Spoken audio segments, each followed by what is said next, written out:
Thanks so much for joining me here today as we get to talk about one of my favorite subjects, comic books. My name is Jose. I love comic books. I love talking about them. I love sharing them with you. Follow me on social media if you'd like. Descriptions on the links on the description below. Sorry about that. And I've also posted a link to the Marvel Wiki page, the fan page, where you can kind of look at the story. It's a big Marvel fan page, so go take a look. They got reviews of the story. They got character origins. They got all sorts of stuff. So you can look that on the link below. So today we're gonna look at Classic X-Men number 5. I bought Classic X-Men. It was my first introduction to the X-Men when I was growing up. I didn't know who the X-Men were until I met a buddy of mine. This is a cover by Arthur Adams and P. Craig Russell. And he kind of got me into them, and I really fell in love with this. So, this is a reprint of X-Men 97. But the neat thing about Classic X-Men, by the way, I have a playlist that you can take a look with all the Classic X-Men issues so far. My What I hope to do is go all the way to the Dark Phoenix saga. So, and that's originally what I wanted to do, but it just I just decided to go with all the supplemental material. So that's why I like to use Classic X-Men as opposed to the original. I have the trade paperbacks and stuff, but the Classic X-Men gives you supplemental material that is not available in the original. So I rather use this. So Classic X-Men was basically Chris Claremont, and well, Marvel asked Chris Claremont to add stuff to his already what he'd already written. So he went back, and Dave Cockrum was still alive at this time. Rest in peace, Dave Cockrum. And he went in there and just added new stuff to kind of make things fit, give it a bit of a, because a lot of these stories were shorter back then, so he wanted to refine it, I guess would be the word. So when we get to a new section, I will be more than happy to tell you what's going on. So the first thing we see here is a splash page of Professor Xavier sort of having a dream. He's got the X-Men here, and then some weird stuff that we haven't seen yet. And here we have our credits. So it's kind of funny.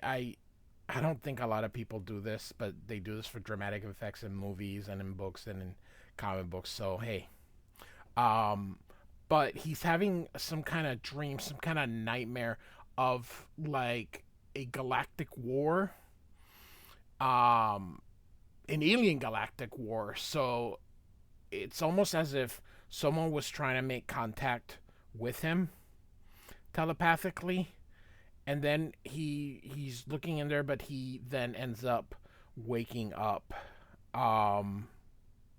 So Moira, he gets out of bed, and Moira McTaggart finds him, in the kitchen having tea, and he kind of explains his dreams to her, and she urges him to confide in the X-Men, but he's unsure as to how he can explain to his student his fear. So they may think that he's going crazy. So we change the scenery, and we're here at a Rio Diablo, somewhere in the American desert. And what we have here is Alex Summers, who's Cyclops' brother. He's the mutant known as Havoc, and then Lorna Dane, who is Polaris, also former X-Men. And he's been working as a he's like a doctoral candidate in geology, and she's kind of been playing housewife and feeling that their lives are going, and then she sees this knock on the door. She opens, recognizes who it is, but is shot with some kind of energy beam, and she falls. So this page is new. So this page was not part of the original, and basically, Alex Summers is proclaiming his love for Polaris, just screaming it to the heavens. So he's hoping that his brother Scott, Cyclops, feels the same way about Jean Grey, the way he feels about um, Polaris. But then he wonders if Cyclops allows himself to feel, because he has built so many walls around him. And so, and he wonders if he's, forgiven him for being adopted when he wasn't, because Cyclops ended up growing up in an orphanage. It kind of gets him a little. He feels a little guilty, so he discharges uh, some energy into that little rock, and feels bad about it. But he loves the life of not being a hero anymore. So he then hears a scream. This is where it would have picked up. So it would have gone from the page where she was on the floor to this, and that, like I said, that other part wasn't in there. So here's a scream, and he runs in there and says, if asks Lorna if she's okay. She says she is, and she wonders. He says he ran all the way from the upper canyon, and asks what's with the new costume. She then, of course, strikes him and says, it's hers, and the powers is hers. And then you see here he's knocked unconscious, and there's a leg here. And that person is talking and says, "You did not kill him. Good. He'll be useful." And basically, the objective is to kill Charles Xavier. So now 3 days have passed, and we're at JFK in New York. Professor Xavier is going on a vacation, and so you can see Jean Grey is sort of nagging him. Don't stay out in the sun too long. Be on the lookout for great whites, that kind of stuff. So Jean asks about Banshee and Wolverine, and Professor X says Banshee's spending the afternoon with Mrs. McTaggart, and Wolverine was feeling unsociable. That was, to me, so funny. So they all kind of say goodbye, and he's going to, and this was Nightcrawler. He's using his image inducer. And you can see as we continue through that all of a sudden Havoc and Polaris are also there. And so Cyclops sees his brother and asks why they're in costume. And Jean senses something and says it's a trap. And then Polaris, of course, attacks at that time. And Cyclops is not very happy with that. They tell Cyclops to get out of the way. They need to deal with Xavier, and Cyclops, of course, says no. The two pilots see this, and they're like, "We gotta get out." And you can tell it's the 70s. The pilot is smoking, and so the airplane is trying to take off here, and you can see in the background those little circles here that Havoc is using his power. And Cyclops says, "Hey, they're going after the professor," and the guy turns off the image inducer, which is, of course, Nightcrawler, and then, of course, Colossus. And so they're, look at that, TWA. They don't exist anymore. They went bankrupt years ago. So Havoc is charging his power, but is stopped by Nightcrawler. But that the Havoc hits the big airplane, but that little airplane gets away. So, um, and of course, all those people, or no, it was a going routine maintenance. It was empty, so um, they have to add these things because, of course, um, these are for kids, or rather, they could be also. So, um, Cyclops says, what are you doing this?" And from behind it says he's following my orders, and it's Eric the Red. Um, and Cyclops says, "You can't be Eric the Red because I was Eric the Red." And of course, they're talking about X-Men 51 and 52, which you can check out on that Marvel fan page and check that out yourself. So the X-Men are going to attack, but Eric the Red dispatches them. And then we have another new page here. So this one here. So Eric orders Cyclops to stay away, but of course Cyclops hits him with his ray and says he's my brother. And Eric says, "I'm your master. You will have no will, Havoc, but mine." So he's you can see here, this was added to show that they were under hypnotic control the whole time, because in the original they don't really explain it very well. So here Chris Claremont is trying to make sure that you do understand that this was Eric, or that Havoc and Polaris were under his control. So then we go back to continuing. You can also tell, even though this is the same artist, meaning Dave Cockrum, you can see that there's the art still looks much different here. So Storm has Jean Grey and is thankful that neither Havoc nor Polaris can fly, but that's not quite true, because she can use the gravity waves or something, the electromagnetic waves, to sort of levitate, and she hits Storm, and Jean Grey is falling to her death, and Storm's trying desperately to catch her, and she does. Puts her down and changes into her costume. So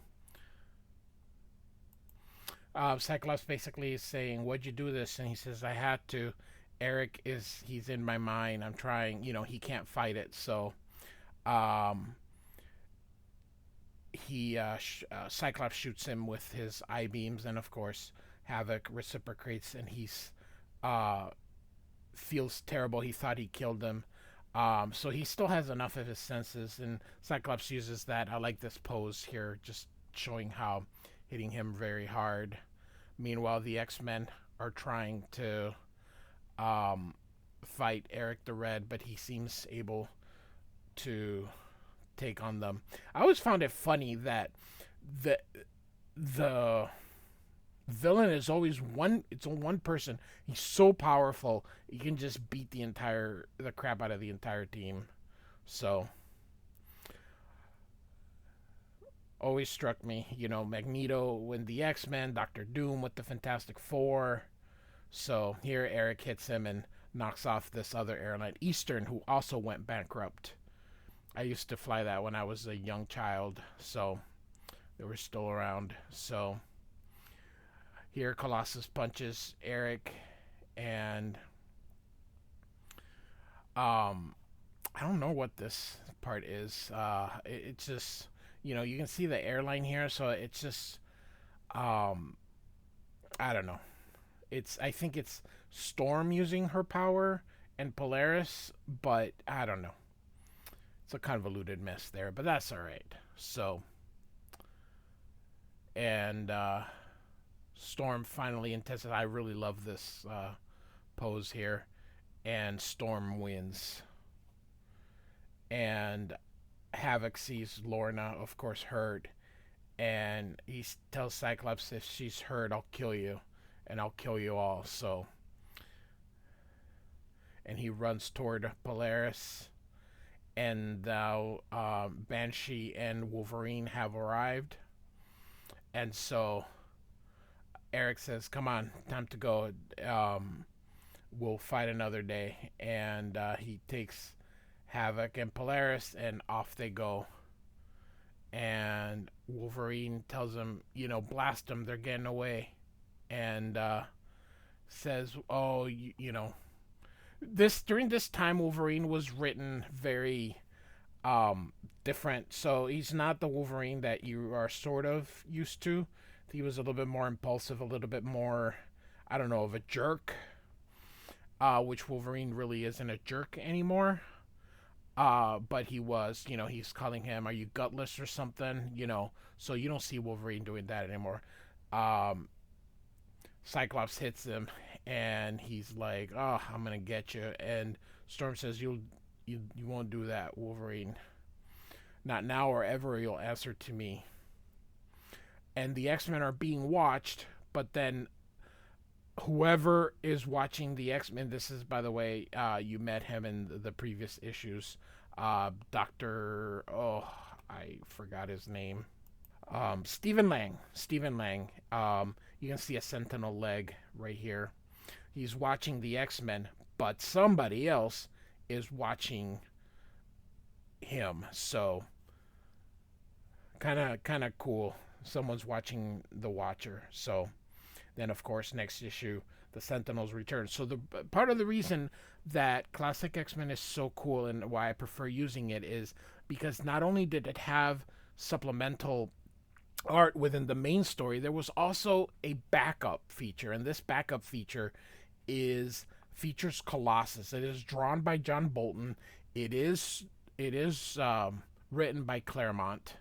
So, and it kind of just gives you a little bit more of Colossus, and he sees this someone speaking Russian. That's what these things are for, that it's a foreign language, and he hears it, and she's being kidnapped. So he jumps on and turns into Colossus and makes punches. They shoot at him, but of course that doesn't work because his skin is made out of metal. And picks up the car, and then they run away. And of course the girl is unconscious in the back, and so he turns back to human, speaks Russian to her, asks if she's okay.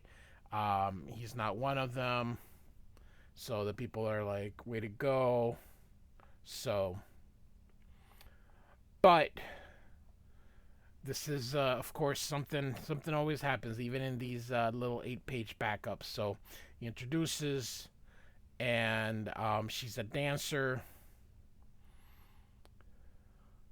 She in the ballet, so she defected. Um, so she's an artist. So I love how he does the noses, and I try to copy that in my when I draw women. I try to do these very fine nose, almost you can't even see it, just the nostrils. So when I draw, that's how I. So they get to know each other for a little bit, about Peter's family. She asks him why he's in America, and he says he's a student, and she asks if his parents approve, and she said yes, and she says, I'm not so lucky. So later that night at the Metropolitan Opera House, she is performing a ballet. So people, of course, loved it. He's got his little artist pencil still in his ear, so he's waiting for her. And people had given her flowers, so they're beginning to have a little romance. But you can see this car coming from here. He made her a picture here, by the way. and they're walking, and then of course one of the people that from the night before is there, or from the couple nights. So they're here for her, and Peter, of course, is not going to let them. And so they're going to take out a gun, and he turns into Colossus and dispatches the criminals quickly. And they run and says, I doubt they'll bother you again, and changes back. And she's like, oh my God, you're a monster. That's horrible. And, it's that whole mutants are evil and all that kind of stuff that is part of the X-Men thing. So gets used a lot. And even though it's the Marvel universe and there's plenty of people that have superpowers, I still don't understand. I understand why mutants were used, to represent the black culture and all that kind of stuff, but still, they really lean into that. So she's horrified that he's to learn that he's a mutant, runs away. How can someone made out of steel have have a heart? And you can see his eyes pretty touching. I mean, he's ready to cry, and picks up the drawing. He just sits there for a long time and rips the drawing and says, "You're wrong." So, and of course, this is the back cover by Bolton. So, all right. So, hope you enjoyed it.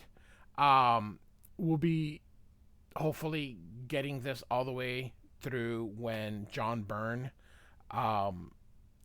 leaves the title, and then we'll be doing sporadic issues. I'm not After John Byrne leaves, I'm not doing every single issue, but I'm gonna try to do every single issue until John Byrne leaves the X-Men. He hasn't even shown up yet, so we still have a while. So, all right, like and subscribe, and thanks for listening.